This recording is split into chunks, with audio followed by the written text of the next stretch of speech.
Ever wish you could just, get the real scoop on something interesting, like fast, skip the fluff? Uh-huh. That's what we do here.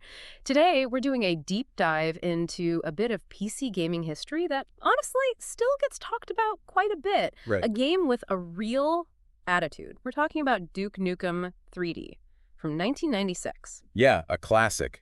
So what made it more than just, another FPS, another one of those first-person shooters? Why did this one stick around in people's minds? Exactly. And we're not just like doing a standard retro review. We've got sources that give us this great look back. Okay. Perspectives on how it landed, what was clever about its design, the whole player creation side, which was huge, and why we even still talk about it. Right. So the mission is to figure out what made it such a landmark game, basically. Pretty much. To understand its significance beyond just nostalgia. Okay, so let's jump in. 1996, 3D Realms, Form Gem. They released it for MS-DOS. Yeah. And it sounds like it just blew up, instant hit. Oh, yeah. Big time. And our sources say it got ported everywhere pretty quickly after that. It definitely grabbed people's attention straight away. And the packaging even kind of set the stage, didn't it? The box art. Mm-hmm.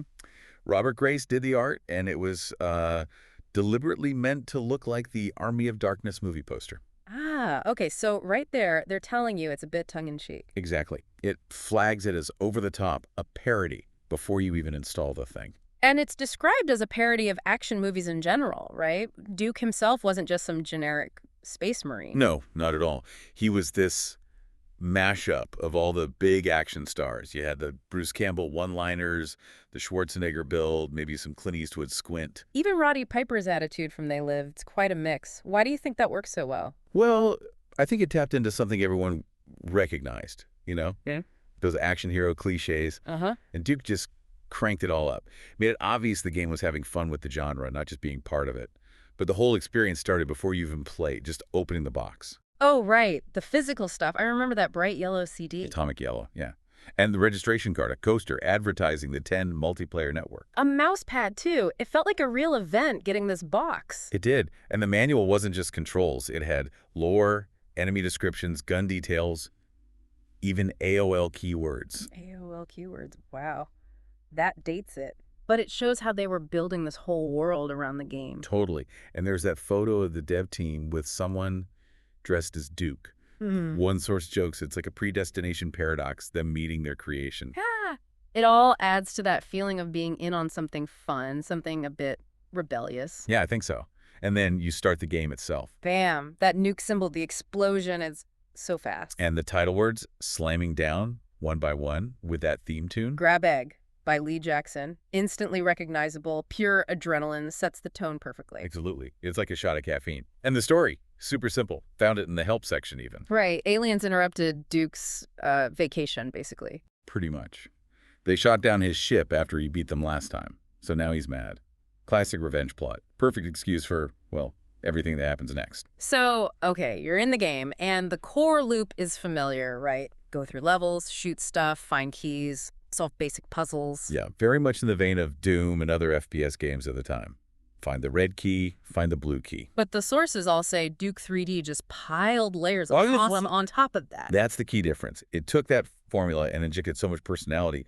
The weapons, for starters. Okay, yeah. Not just pistol, shotgun, chain gun. Well, you had those, but then you got pipe bombs, remote detonated, Oh, yeah? Setting traps. and laser trip mines. Same idea. Great for ambushes or multiplayer. And then the really crazy stuff. The RPG became this mini nuke launcher, basically. The freeze thrower. Shatter enemies. And the shrink ray. The shrink ray. Iconic. Step on the tiny enemies. So satisfying. Each one felt distinct, didn't it? And finding them felt like a real power-up. And you could hurt yourself pretty easily, too. Oh, absolutely.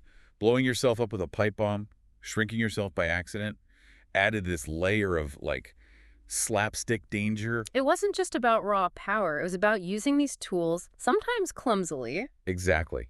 And the levels gave you plenty of room to use them.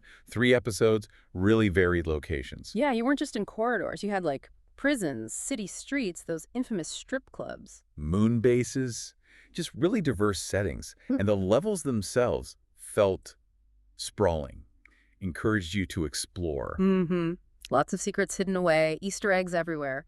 Made you want to check every wall, every vent. Our sources do point out the keycard system could feel a bit old school even then, a bit fetch questy. Sure, that was common back then.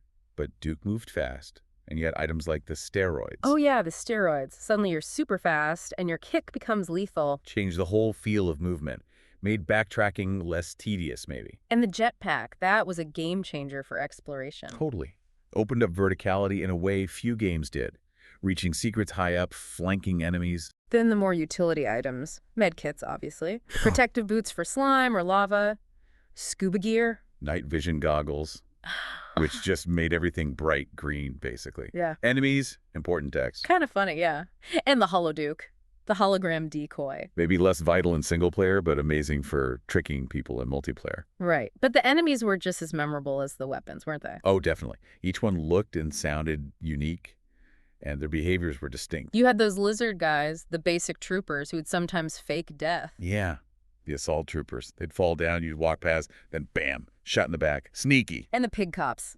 Classic. Grunting, shotguns, sometimes flying those little vehicles. Recon patrol vehicles. Yeah. Ground and air threats. Then the creepy floating octobrains with their energy blasts. Uh-huh. And those little slimy things that hatched from eggs. Protozoid slimers. Very facehugger-esque. Apparently a callback to enemies in Duke Nukem II. Ah, okay. And the enforcers. Fast guys with chain guns. Yeah, really dangerous. Their shots were hit scan, meaning instantaneous, no dodging projectiles. Ouch. Then the assault commanders. The big fat guys. Firing rockets from, well, a specific part of their anatomy, as one source puts it colorfully. Right. And the little robot groans. Sentry drones, Mm-hmm. small, tough, and they just fly right at you and explode. Kamikaze bots. Really damaging. Plus other stuff like sharks and water levels, automated turrets. Yeah, Kept you on your toes. for sure. And then the big boss fights at the end of each episode. The Battle Lord, the Overlords, the Cycloid Emperor. Big, tough encounters. Yeah. And after each boss, you got those shortcut scenes. Pre-rendered. Our sources mentioned they were pretty out there, sometimes crude, and the sound design was apparently something else. They were definitely memorable, part of the game's whole vibe. And look, you could probably finish the main campaign in, 6 or 7 hours if you rushed. Something like that, yeah. But finding all the secrets, just exploring those levels, that added way more time. The replayability came from the exploration and the world itself. And the interactivity of that world. That seems like a really big deal mentioned in the sources. Huge. Compared to other shooters back then, the environments felt so much more alive. You weren't just running through static corridors. You had movie theaters with working projectors, restaurants, hotels, subways. Desert canyons, those script clubs again. It mixed realistic locations with sci-fi stuff really well. It wasn't just space stations and hellscapes. And you could do stuff in them, like shoot light switches and the lights would go out. Exactly. Bullet holes appearing on walls, blood splatters staying there, doors you could open and close. Seems basic now, but it was kind of mind-blowing then. And more detailed stuff too, right? Opening cabinets, flushing toilets. Drinking from toilets for health, blowing holes in certain walls. Yeah. Playing pool, you could actually hit the balls around. Breaking TVs and arcade machines. Using security cameras to peek ahead. Tipping the strippers, which, caused some reaction. It made the world feel reactive, less like a cardboard set. You felt like you were actually in the place messing with it. Which definitely contributed to the feeling of immersion and also to the controversy. Right. That's unavoidable with Duke 3D. The depiction of women, especially in the strip clubs and captured areas, the constant profanity from Duke, the gore. Yeah, it caused a stir, got banned in some countries, led to censored versions being released. They even put in a parental lock feature. But it seems like, maybe paradoxically, all that controversy just made more people want to play it. That often happens, doesn't it? The forbidden fruit effect. It generated buzz, got people talking, and probably boosted sales in the long run. It became part of its identity, that edginess. Absolutely. But beyond the shock value, the thing that really gave Duke its staying power, according to our sources, was something else entirely. Which was? The modding. The tools they gave players. Ah, okay, yeah. This is where it gets super interesting, right? The game CD itself. It had the actual development tools on The it. full set. The level editor, B-Level, Yeah. the art tools, Wow. everything 3D Realms used to make the game. That was almost unheard of. Wow. So they weren't just letting you play the game, they were inviting you to make your own game with it. Pretty much. It basically kickstarted this huge creative community. Our sources talk about people designing levels, sharing them on AOL or BBS systems back in the day. Yeah, one source shared a personal story about doing just that, learning level design through Duke. It was incredibly forward-thinking, and you didn't even need complex tools for everything. The CAN files, What were those? They were basically text files that controlled game logic, enemy behavior, weapon stats. Yeah. You could open them in Notepad and start tweaking things. Seriously, just a text editor. Yep. It made modding so accessible. People created new weapons, changed how enemies worked. It was an amazing introduction for many people into how games actually function under the hood. So it wasn't just playing, it was learning and creating too, fostering this whole community. Exactly. And 3D Realm supported it too. They released the Plutonium Pack upgrade. Which became the Atomic Edition, right? Bundled together. That's the one, and added a whole new fourth episode, The Birth. With new enemies, like that alien queen boss. Yeah, and the Protector Drone, the Pig Cop Tank. Yeah. And new weapons too, like the Microwave Expander. Oh, the expander. Made enemies swell up and pop. Gruesome, but effective. And sources mentioned the ending screen for that episode was, well, let's just say it was memorable and fit the Duke theme. And that wasn't even the end of it. There were tons of third-party expansions, weren't there? So many. Duke Caribbean, Life's a Beach, Duke It Out in D.C., Nuclear Winter. The list just kept going. People couldn't get enough. It shows how hungry the community was for more Duke and how capable they were of creating it thanks to those tools. Kept the game relevant for years. Absolutely. Yeah. And alongside the single player and modding, there was the multiplayer. Right, Duke Match. Duke Match for Deathmatch, and also co-op through the campaign levels.